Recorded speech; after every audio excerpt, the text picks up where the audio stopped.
29 იანვარს შინაგან საქმეთა სამინისტროს სუსის თანამშრომლებმა მერიის ზედამხედველობის სამსახურის უფროსთან ერთად 3 საათის განმავლობაში თავისუფლება შეუზღუდეს ერთ-ერთ საჯარო მოხელეს, გამოამწყვდიეს იგი ოთახში, აყენებდნენ სიტყვის შეურაცხყოფას და ემუქრებოდნენ ფიზიკური განადგურებით.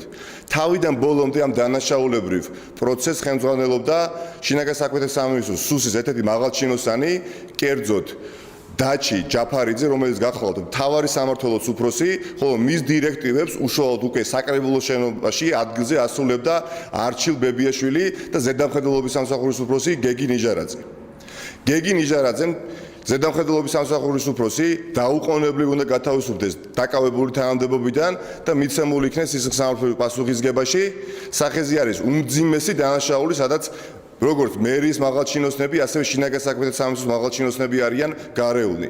მე პირადად თავიდან ბოლომდე ვაპირებ მიყვი ამ საქმეს, სანამ ყველა ის მოძალადე, რომელიც არის დასაქმებული მერიის სამსახურებში, არ აგებენ სათანადოდ პასუხს, მათ შორის ვიცემერი მარგიშვილი, რომელიც ასევე თავიდან ბოლომდე ხელმძღვანელობს ამ პროცესს. იგი გახლავთ საატესტაციო საკონკურსო კომისიის თავმჯდომარე და მე ვფიქრობ, ეს არის უკვე საკმარისი მტკიცებულება იმისათვის, რომ დღევანდელმა პროკურატურამაც კი ვერ დახუჭოს თვალი და მიეცეს შესაბამისი რეაგირება. არანაირი კანონდარღვევა არ იყო, ნებისმიერ აპლიკანტს აქვს კანონიური უფლება ჩაიწეროს თავისი ასე თქვათ გამოცდა, ხო?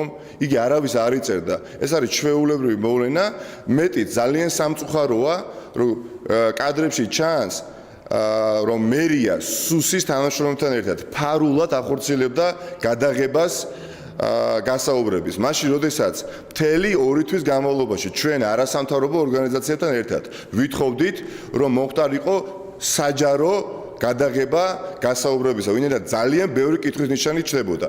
კაცრი უარი ითქვა მერიის მხრიდან, საკრებულოს მხრიდან და ჩვენ ვნახეთ, როგორ ახდენენ ფაბრიკაციას ელემენტარულად მათ მიერ გადაღებული კადრების და ასე აწვდიან მერიის პრესსამსახურს და დამახინჯებული ფაქტებით გაავრცელეს ის ინფორმაცია, რომელიც გაავრცელეს.